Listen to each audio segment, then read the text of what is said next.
In this video, I'm going to talk about how to lower stress. So, what is cortisol? Cortisol is a hormone released by the adrenal glands and it is secreted in larger amounts during periods of psychologic stress. It is controlled by the HPA axis, particularly the hypothalamus produces corticotropic releasing hormone, which stimulates the anterior pituitary to produce adrenocorticotropic hormone, and ACTH stimulates the adrenals to release cortisol. So, you may be asking yourself, why should cortisol be low? High cortisol is associated with different problems. It breaks down the protein in order to produce glucose for the body through the process of gluconeogenesis. So, it breaks the amino acids, and this is not a good thing because from the amino acids, it produces fuel for the body.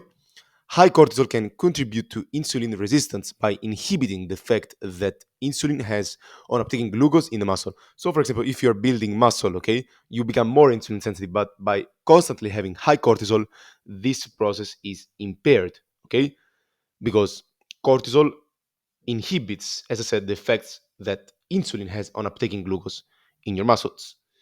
It also contributes to the deposition of visceral fat, but you also need some cortisol for waking up in the morning, for example. Cortisol is also important if you are in danger and you need to run, for example, but also too low cortisol can cause dizziness and fatigue. And this is also what I experienced it once.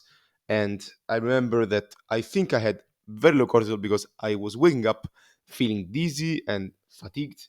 And I think that was because of low cortisol.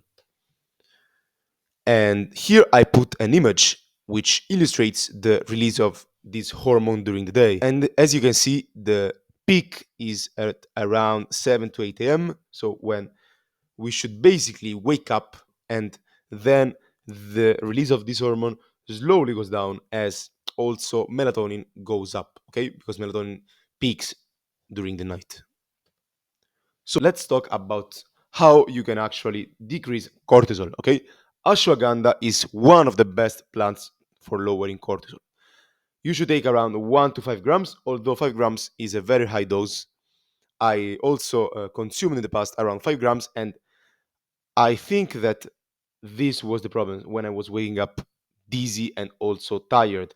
It was because I was taking too much ashwagandha and my cortisol levels were too low. Effects of Witania somniferum cortisol levels in stressed human subjects, a systematic review. So, as you can see, the results said that amongst the reviewed studies, the supplementation of Witania somnifera decreased the level of cortisol in all the 7 studies in which its plasma levels were measured. This decrease varied from 11% to 32.63%. So basically, ashwagandha lowers cortisol and also increases testosterone, probably because by lowering cortisol, there is more testosterone produced. And here you can see also the benefits of ashwagandha. I put this image in which you can see that there is an increase in LH and FSH. There is the lowering of prolactin. Prolactin also inhibits testosterone, so testosterone goes up, cortisol goes down, and as a consequence, testosterone goes up. Okay, but keep in mind that too low cortisol is not good, as I said earlier. So you should try to keep your cortisol low during the day, but in the morning you need this cortisol. Okay, so try not to lower too much your cortisol. So experiment with the quantity of ashwagandha that you take. This is another study that is called An Investigation into the Stress Relieving and Pharmacological Actions of Ashwagandha Vitamin Sonifera Extract. And you can see here that by day 60, the cortisol level goes down and also the testosterone goes up. Okay, so ashwagandha definitely is a good plant for lowering cortisol. Next, guys, is rhodiola rosea, around 200-600 milligrams a day. And in this study, it is concluded that repeated administration of rhodiola rosea extract, SHR5, exerts an anti-fatigue effect that increases mental performance, particularly the ability to concentrate, and decreases cortisol response to awakening stress in burnout patients with fatigue syndrome. Okay, so this is also another plant that could help with cortisol. Another plant is, guys, also stinging nettle, around 500 to 1,500 milligrams a day. And the conclusion of the study said the inclusion of 4% stinging nettle powder in the broiler's diet alleviated the negative effects of heat stress by decreasing cortisol. So this is another study that said that it looks like stinging nettle can lower cortisol. Finally, guys, there is meditation. You can see that the average serum cortisol levels before mindfulness meditation was 381.93 nanomole per liter, becoming significantly lower after mindfulness meditation, 306.38 nanomole per liter. The difference was statistically significant in cortisol levels.